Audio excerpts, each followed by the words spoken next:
여러분 반갑습니다. 하나님께서 오늘 우리에게 주시는 축복의 말씀 시편 90편 14절을 통해서 시리즈 네 번째 모세의 기도, 이런 제목으로 은혜의 말씀을 나누기 전에 본문의 말씀을 제가 받들어 읽겠습니다.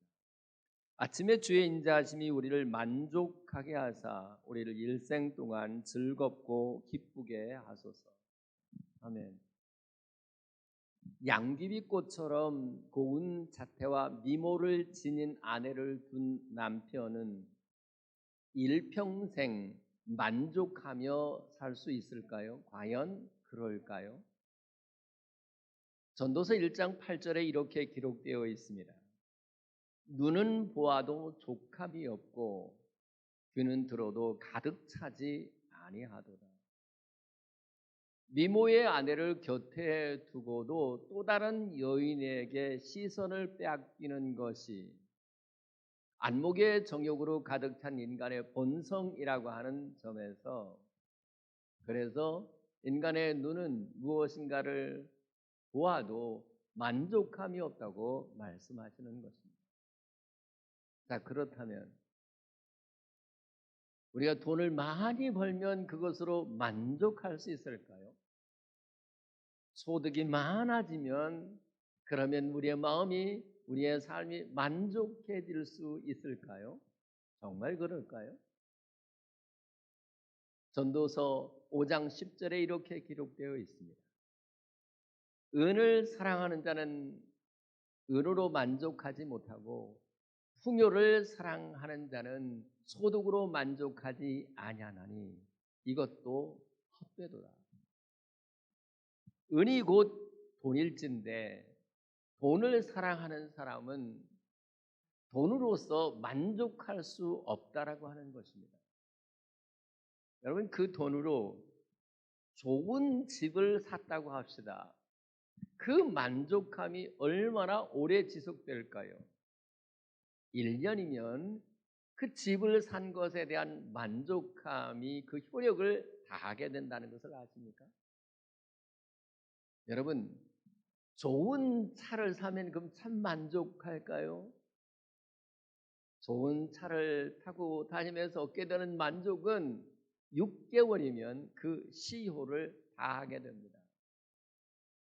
그래서 이렇게 끝없는 욕망을 채우기 위해서 술을 마셔보고 마약을 하고 도박을 하고 바람을 피운다고 한들, 그래서 우리 내면이 참으로 만족해질 수 있을까요? 그런 것들은 목마르다 하여 바닷물을 퍼 마시는 것과 하등 다르지 않습니다. 바닷물은 마시면 마실수록 갈증이 더 심해지기 때문입니다. 여러분,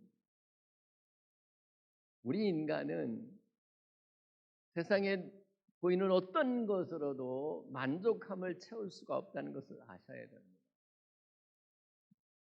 물고기는 물을 떠나서는 어떤 경우에도 만족할 수 없는 것처럼 하나님의 형상으로 지음받은 우리들은 하나님을 떠나서는 어떤 만족도 얻을 수도 누릴 수도 없다고 하는 것을 잊지 말아야 합니다.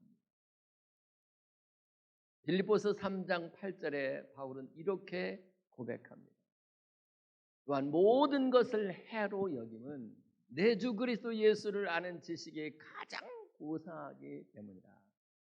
내가 그를 위하여 모든 것을 잃어버리고 배설물로 여김은 그리스도를 얻고 그 안에서 발견되려 함이니, 예수 그리스도를 얻는 것을 위해서는 그 외 어떤 것이라도 다 잃어버려도 좋고 배설물로 여길 것이며 심지어 해로운 것으로 간주하겠다는 것입니다.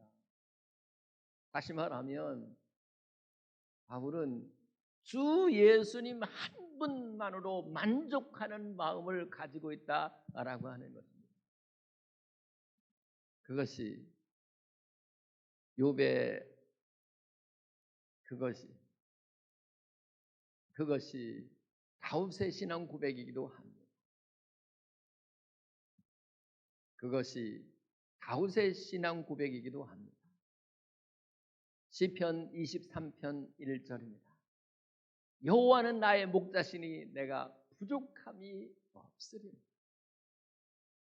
여러분, 주님 한 분이면 나는 부족한 것이 없습니다. 나는 주님 한 분으로 만족합니다 라고 하는 마음이 있다면 그는 진실로 회심한 사람이요 그는 진실로 거듭난 사람일진데, 과연 저와 여러분들 가운데 정말 나는 주님 한 분으로 만족합니다라고 하는 믿음을 가진 사람들이 이 시대에 얼마나 될까요? 성경은 하나님을 통해서만 우리가 만족을 누릴 수 있다고 하는, 만족을 누려야 된다고 하는 것을 여러 곳에서 증거해 주고 있습니다. 그 가운데 한 가지가 시편 81편 16절에 있습니다. 내가 기름진 밀을 그들에게 먹이며 반석에서 나오는 꿀로 너를 만족하게 하리라 하셨다. 하나님이 광야를, 사막을 지나가는 백성들을 만족하게 하시는데 그 방편, 그 방법이 무엇입니까? 반석에서 나오는 꿀을 통해서 그들을 만족하게 하신다고 합니다. 그러면 여기서 반석에서 나오는 꿀이란 무엇을 의미하는 것일까요? 그것은 바로 반석에서 나오는 물을 의미합니다. 실제로 사막을 지나는 사람,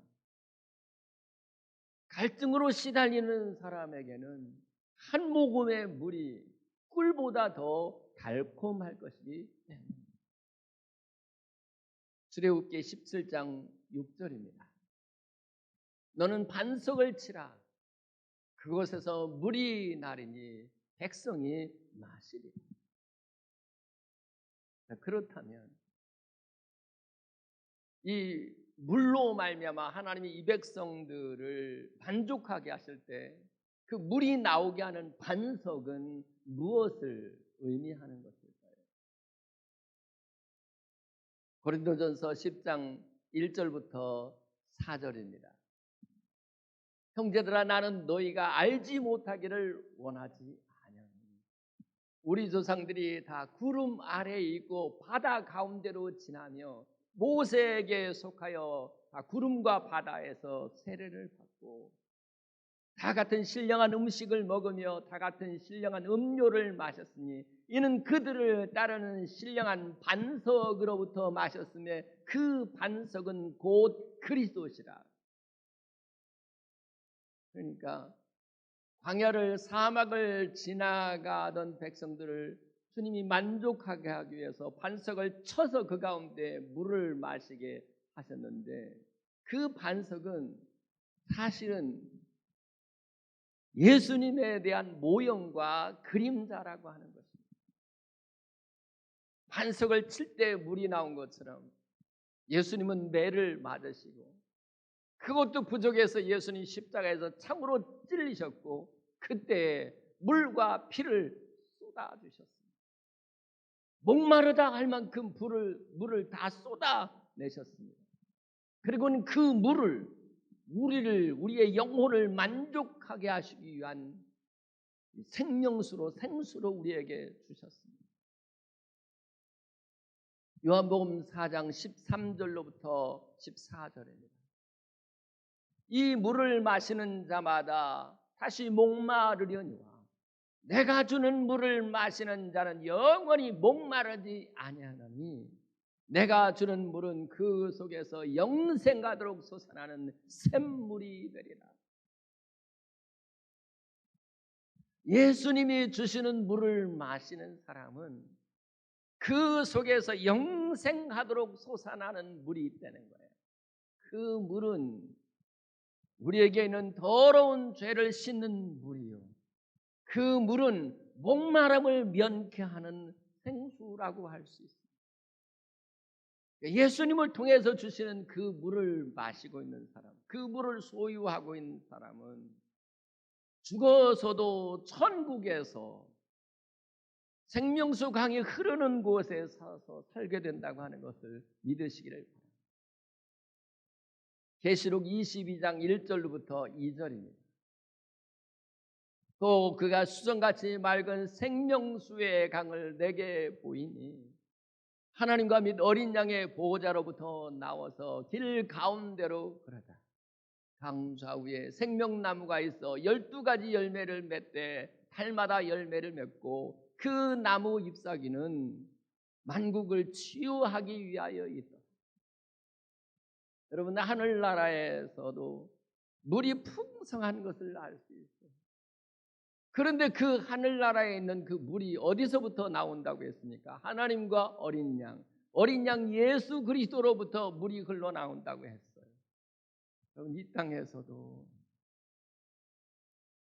우리가 주님을 사모하는 마음을 가지며 주님을 믿는 사람들에게, 회심한 사람, 거듭난 사람들에게 주님께서 물을 주셔서 그 심령을 만족하게 하시고 그리고 그 심령의 더러움을 깨끗하게 하시는 줄로 믿으시기를 예수 그리스도의 이름으로 축복합니다. 그런데 주님이 아닌 사람들을 통해서 만족을 얻으려고 하거나 주님이 아닌 세상의 어떤 것으로 만족하려고 하는 사람은 필연 그 심령이 사막과 같이 메마른 땅이 된다고 하는 것을 잊어서는 안 됩니다. 예레미야서 17장 5절로부터 6절입니다. 무릇 사람을 믿으며 육신으로 그 힘을 삼고 마음이 여호와에게서 떠난 사람은 저주를 받을 것이라. 그는 사막의 떨기나무 같아서 좋은 일이 오는 것을 보지 못하고 광야 간조한 곳 건건한 땅 사람이 살지 않는 땅에 살리라. 여러분, 사람을 통해서 위로받고 세상을 통해서 만족을 얻으려고 하는 사람은 반드시 그 심령이 메마른 땅, 그의 마음이 광야 간조한 땅처럼 되어버린다라고 하는 것이에요. 마태복음 12장 43절입니다. 더러운 귀신이 사람에게서 나갔을 때 물 없는 곳으로 다니며 쉬기를 구하되 얻지 못하고 쉴 곳을 얻지 못하고. 여러분, 귀신이 귀신같이 알아요. 우리 속에 우리 주 예수 그리스도를 믿음으로 말미암아 얻게 되는 우리 주님이 공급해 주시는 물이 있는지 없는지, 다시 말하면 주님이 주시는 만족으로 만족하는 마음이 있는지 없는지 귀신은 귀신같이 눈치채요. 그때 우리 속에 주님이 주시는 만족, 주님이 주시는 물이 없을 때는 반드시 귀신이 찾아와서 우리의 마음을 자기의 거처로 삼는다고 하는 것을 알아야 합니다. 그때는 틀림없이 그 마음이 지옥이 되고 만다고 하는 것을 잊지 말아야 합니다. 귀신이 들어와서 물 없는 곳을 찾아다니는 귀신이 들어와서 우리 마음을 지옥되게 하는 것은 이 세상으로 국한되지 않아요. 그런 사람은 지옥에 가서도 물 없는 곳에서 영원한 고통을 당한다는 것을 아셔야 됩니다. 누가복음 16장 24절입니다. 아버지 아브라함이여 나를 긍휼히 여기사 나사를 보내어 그 손가락 끝에 물을 찍어 내 혀를 서늘하게 하소서. 내가 이 불꽃 가운데서 괴로워하나이다. 여러분, 지옥의 고통이 무엇인지 압니까? 한 모금 물을 찾는 거예요. 거기는 전혀 물을 발견할 수 없는 곳이에요. 거기는 생수가 없어요. 부자가 왜 그곳에 들어갔습니까? 우리 주님이 주시는 만족이 아니고 돈으로 만족을 얻을 것처럼 살다가, 그래서 심령의 메마른 땅이 되었다가 마침내 지옥에 들어가서도 물 없는 영원한 고통을 당하게 되었다고 하는 것을 기억하시기를 바랍니다.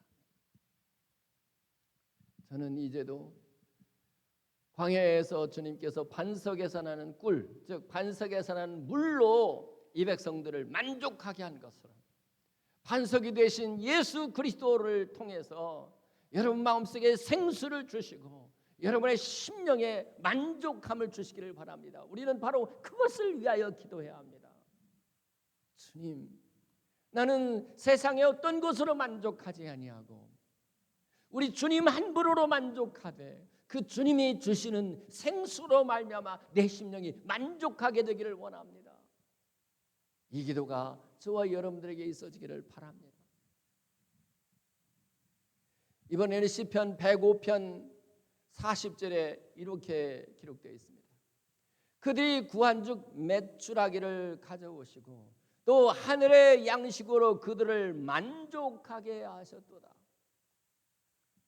주님이 사막을, 광야를 지나가는 백성들을 만족하게 하시는 또 다른 방편이 뭐냐면 하늘의 양식을 주셔서 그들을 만족하게 하셨대요. 세상의 양식을 먹어 만족하게 되는 것이 아닙니다. 좋은 음식, 산의 진미를 먹어서 만족하게 되는 것이 아닙니다. 하늘의 양식, 하나님이 주시는 양식을 먹을 때에 비로소 우리의 심령이, 우리의 영과 혼이 만족하게 된다고 하는 것을 잊어서는 안 됩니다. 신명기 8장 3절입니다. 너를 낮추시며 너를 줄이게 하시며 또 너도 알지 못하며 내 조상들도 알지 못하던 만나를 내게 먹이신 것은 사람이 떡으로만 살 것이 아니요 여호와의 입에서 나오는 모든 말씀으로 사는 줄을 네가 알게 하려 하십니다. 여러분, 육체를 만족시키기 위하여 주님이 만나라고 하는 양식을 주셨지만 그 만나를 먹을 때마다 주님 기억시켜 주시는 거예요. 사람은 육체의 만족으로만 사는 것이 아니야. 마음과 영이 만족해야 되는데 그 마음의 영, 내 마음과 영이 만족하기 위해서는 하나님의 말씀을 먹어야 된다 하는 거예요. 여러분, 우리가 진실로 하나님의 말씀을 양식으로 먹되 마치 소와 양이 되새김질 하듯이 주님의 말씀을 묵상하고 되새김질하고 되새김질하여 그 말씀을 내 속사람의 진실한 양식으로 삼게 되면 그 사람은 마음의 힘을 얻고 동시에 만족함을 얻게 되어 있습니다. 주변에 한번 보십시오. 삶에 만족이 없어서 늘 불평하고 원망하는 사람들을 보십시오. 그들이 마음과 영의 양식으로 하나님의 말씀을 받았는지, 정말 하나님의 말씀을 내 영혼의 양식으로 삼게 되면 마음의 힘을 얻고 마음에 만족하게 되고 그는 어떤 경우에도 불만이 없어요. 불평할 리가 없어요. 교회를 다니면서 섬기면서 늘 불평하고 원망하는 사람들은 나는 하나님의 말씀으로 만족함을 누리지 못하고 있습니다라고 하는 자기의 추악함을 폭로하는 것과 하나도 다르지 않아요. 부디 여러분 하나님의 말씀을 양식으로 먹어서 여러분 마음에 진정한 만족이 있기를 기도하시기를 바랍니다. 시편 105편 40절을 다시 기억해요. 하늘의 양식으로 그들을 만족하게 하셨도다. 여러분들이 다른 기도 마시고 주님, 나로 하여금 말씀 읽고 묵상할 때마다 이 말씀이 내 영혼의 힘이 되며 이 말씀이 내 마음에 만족함이 될 수 있도록 도와주십시오. 이 기도가 저와 여러분들에게 있어지기를 바랍니다. 이제 요한복음 6장 51절에 예수님이 이렇게 말씀하셨습니다. 나는 하늘에서 내려온 살아있는 떡이니 사람이 이 떡을 먹으면 영생하리라. 예수님은 말씀이 육신이 되신 분이에요. 따라서 말씀이 생명의 떡인 것처럼 말씀이 육신이 되신 예수님도 우리를 위한 생명의 떡인 것을 믿으시기를 바랍니다. 요한복음 6장 55절부터 57절입니다. 내 살은 참된 양식이요 내 피는 참된 음료로다. 내 살을 먹고 내 피를 마시는 자는 내 안에 거하고 나도 그의 안에 거하나니 살아계신 아버지께서 나를 보내심에 내가 아버지로 말미암아 사는 것 같이 나를 먹는 그 사람도 나로 말미암아 살리라. 여러분, 우리가 예수님을 생명의 떡으로 먹게 된다고 하는 것은 생명이신 예수님이 내 안으로 들어오는 것이며 동시에 나는 예수님 안으로 들어가게 되면서 주님과 내가 온전한 연합이 된다는 뜻입니다. 하나가 된다는 뜻입니다. 그러니 주님 내 안에 있고 내가 주님 안에 있게 될 때에 자연적으로 그는 주님의 마음을 가지게 돼요. 그 주님의 마음을 가지게 되는 그것을 다른 말로 말하면 항상 만족하는 마음을 가지게 된다는 거예요. 여러분, 왜 이렇게 불만이 많은지 한번 돌아보십시오. 다른 것이 아니에요. 생명의 떡이신 예수님을 내가 먹지 않았기 때문이에요. 생명의 떡이신 예수님이 내 안에 계시지 않기 때문에 가능성이 많아요. 그러므로 여러분 이렇게 기도하십시오. 주님, 나로 하여금 생명의 떡이신 예수님을 내 안에 모시고 살 수 있게 하시옵소서. 그리하여 그 주님과 하나 됨으로써 주님이 주시는 만족으로 만족한 삶을 살게 해주십시오. 이것이 저와 여러분들의 기도가 될 수 있기를 바랍니다. 시편 91편 16절에는 이렇게 기록되어 있습니다. 내가 그를 장수하게 함으로 그를 만족하게 하며 나의 구원을 그에게 보이리라. 주님이 만족하게 하는 또 다른 방법이 장수하게 함으로 그를 만족하게 한대요. 그럼 이때 장수함으로 만족한다고 했을 때 이 장수함이 이 땅에서 오래 사는 것만을 의미하는 것일까요? 결코 그럴 수가 없어요. 만약에 그렇다면 예수님은 겨우 33살에 돌아가셨으니 예수님은 장수함으로 누리는 만족함이 없었다는 뜻이 되어버리고 말기 때문에 그래요. 장수함으로 만족하게 된다고 하는 것은 영원히 하늘에서 영원히 사는 영생으로 만족하게 된다고 하는 것이에요. 요한복음 11장 25절입니다. 나는 부활이요 생명이니 나를 믿는 자는 죽어도 살겠고 무릇 살아서 나를 믿는 자는 영원히 죽지 아니하리니 네가 이것을 믿느냐. 우리는 죽어도 다시 사는 영생하는 장수하는 만족을 갖고 있어요. 이것이 진짜로 경험된 사람은 죽음 앞에서도 두려움 대신에 만족한 마음을 가질 수 있어요. 죽음을 복된 것으로 여기는 마음을 갖게 되는 것이에요. 할렐루야. 저는 바라기는 이제 생명의 떡을 날마다 구하실 수 있기를 바랍니다. 생명의 떡이신 예수님을 먹게 되면 그 예수님으로 말미암아 살되 영원히 산다 했으니 이 영생하는 생명, 이 장수하는 것으로 말미암는 만족이 주님 내게도 있게 해주십시오. 이 기도가 저와 여러분들에게 있어지기를 바랍니다. 이제 오늘 본문 시편 90편 14절에는 이렇게 기록되어 있습니다. 아침에 주의 인자하심이 우리를 만족하게 하사 우리를 일생 동안 즐겁고 기쁘게 하소서. 이 본문에서 하나님 우리를 만족하게 하시는 방편이 주의 인자하심이라고 했어요. 이때 이 주의 인자함이라고 하는 단어 히브리어 헤세드입니다. 긍휼, 자비라는 말로 번역되지만 사랑이라고 하는 의미가 내포되어 있습니다.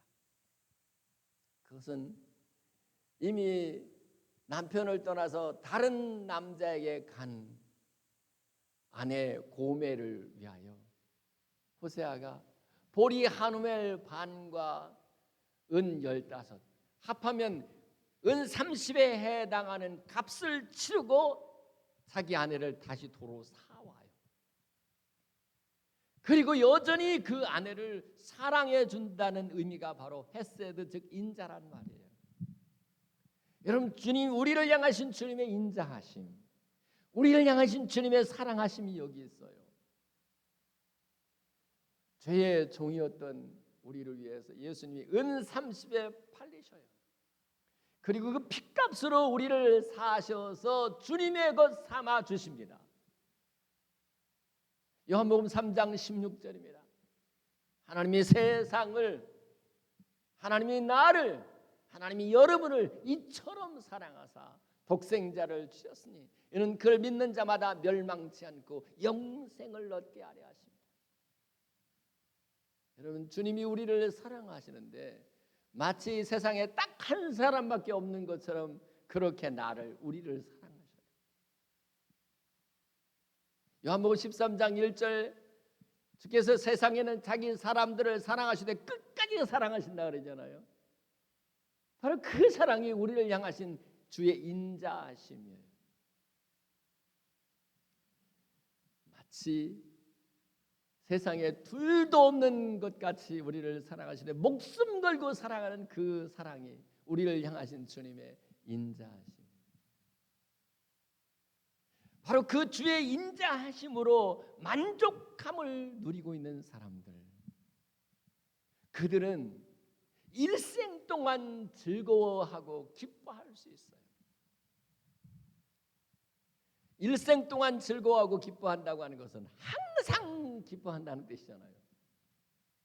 여러분, 세상이 주는 만족으로는 항상 기뻐하는 것이 단언컨대 불가능해요.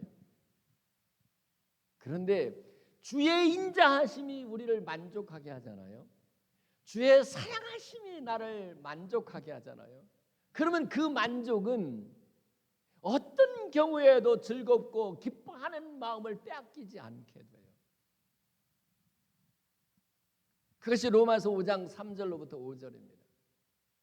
다만 이뿐만 아니라 우리가 환난 중에도 즐거워하나니 이는 환난은 인내를, 인내는 연단을, 연단은 소망을 이룬 줄 압니다. 소망이 우리를 부끄럽게 하지 아니하면 우리에게 주신 성령으로 말미암아 하나님의 사랑이 우리 마음에 부음받으면요,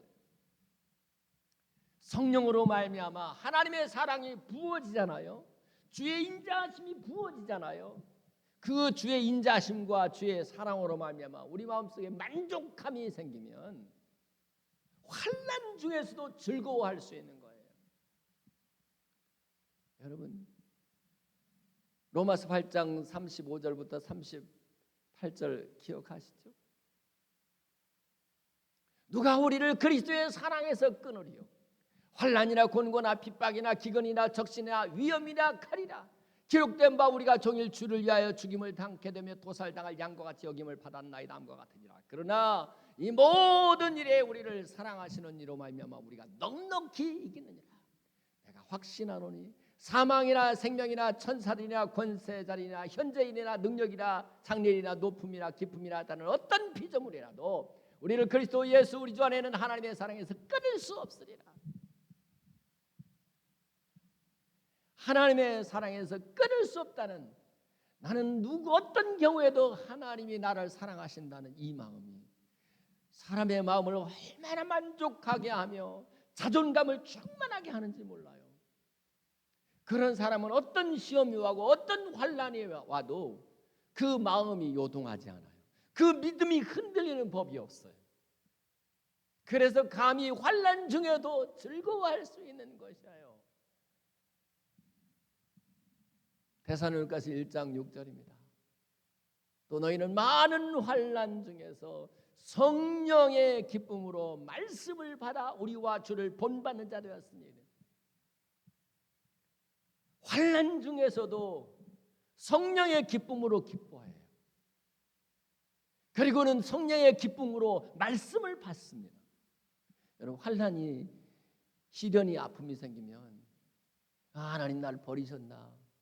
그리고는 하나님의 말씀을 귀담아 듣지 않고 하나님께 주목하지 못하게 되는데, 그런데 주의 인자하심으로 만족함을 얻은 사람들, 주님의 사랑으로 만족함을 얻은 사람들은, 그들은 환난과 시련 가운데서도 그 믿음이 흔들리지 않기 때문에 그런 중에서도 말씀을 받는 거예요.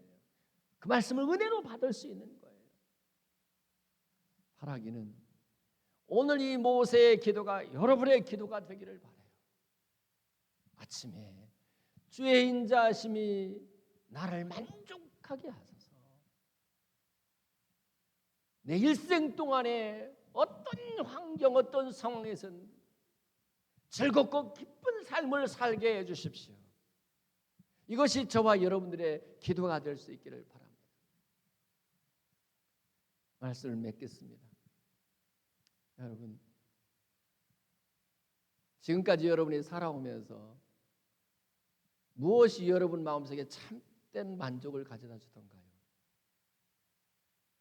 눈으로 보이는 어떤 것이 우리를 만족하게 하던가요?